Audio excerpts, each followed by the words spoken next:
Hello, this is Kim. It's August 29th, 2021. And this is, of course, for our Sunday prompt and also week 4 of past abstractions. So week 4 is about layering characters into life. So I was talking about static characters, those characters that just sort of stay and they don't do anything and they're sort of there. And those aren't really necessary. You can take them out or you can make them layered and awesome. So I'm talking about how characters need to have layers to feel authentic.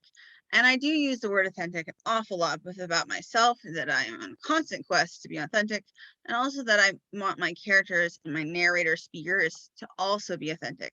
I want people to believe that these are the real people. I want them to feel the space. And it's our job pretty much to make readers believe that even on Neptune, and I have this here, 5000 AD, they're grounded in a real place with real people.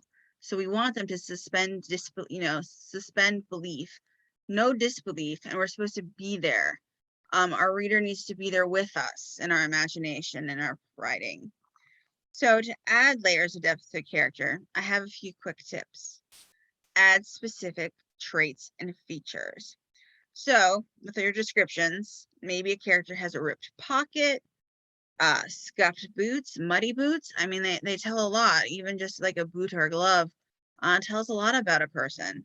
Maybe, all right, this is, a space sort of thing. Maybe an alien is grieving, but it only shows the stiffness of their collarbone instead of their jaw.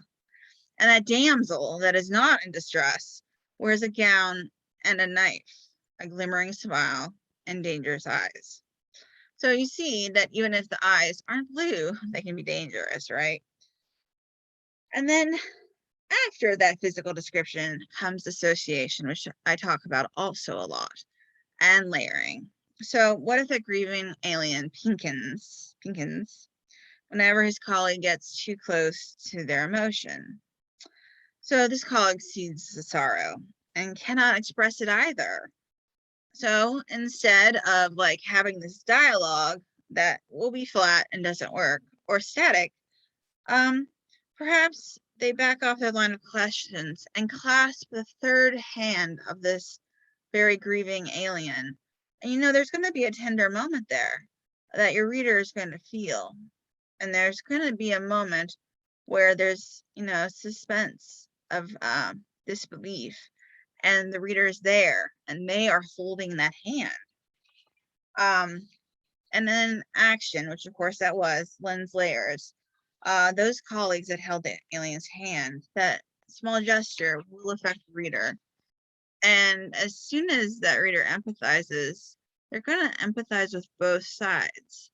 So what does that mean? It means actions can be huge, going to war, almost dying, or just as important, a hand brushing against a cheek, eyes darting around. Each action, small or big, can add layers.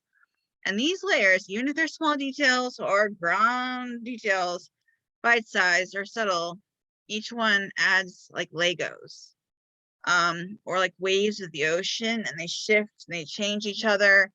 And that's the beauty of it.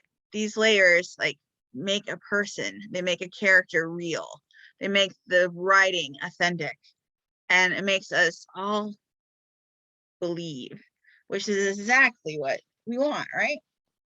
Okay, looking for my Sunday prompts, which I'm not always the best organized with these videos, I have to admit. Sunday prompt. All right, Sunday prompt, right where I left it. All right, so both of these poems came from Blue Pepper, and I do have the link in there. They reveal characters in very different ways. In the end, the narrator speaker creates intimacy and addresses another person, but it is with a we or an us, so it's not quite a direct address. And in pencil marks, the narrator speaker reveals themselves and introduces them to us, a third person, mom. Both reveal themselves in like these dynamic ways, adding personal details, narrative qualities, and impressions of backstory. And these are the many layers that are just like implied past, And these go past abstractions and go beyond with this layering device. And I think they're terrific examples. I'm going to give you the 2 prompts as I go. So for A, it's think of 1 or 2 people that you would want to address in a poem. Maybe someone that is on your mind that has frustrated you, or that you feel you have hurt them. B, list specific sensory details about how the narrator speaker, the I, feels and specific interactions, and this can be fictional as well, that pair with it. If there was a fight, my heart might be racing. Did I lose this person forever? Was it for their own good? Was it for mine? Was it a hot mess dumpster fire over text, or was there moldy bread thrown at each other? These, of course, reveal very different people and very different interactions and settings, all in just a few words, right? All right, I'm going to read the end for you. And this is by Emma Foster in Blue Pepper. The end. Now in our 20s, we confuse storybook endings with catechisms. Back alley sunsets like cut lips and bruises smear our faces. We sit in the gravel by the abandoned train tracks. These ashen bones, our unforeseen inheritance, feel empty at 4:30 a.m. We sit and scream, "O Wulderfada, where did our castles go?"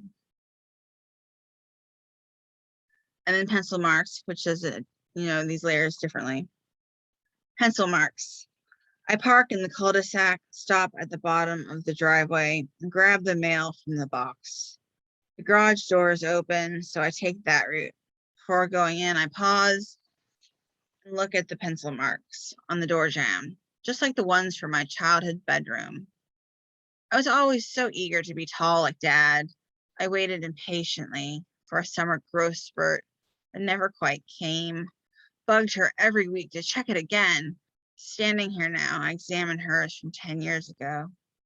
5, and one from this year, a half inch below the last, a half inch closer to the ground. I go in the house. She's in the kitchen. "Hi, Mom," I say. I hug her, squeeze. Too much. "Not so tight," she says. "You'll break my bones." I let her go then. I'm sure I've already broken her more than enough. And this was by Brian Rillman, also 2021. If you're looking at the link in Blue Pepper, you do have to scroll. It's not by person, but it is a terrific, lit mag. So thank you.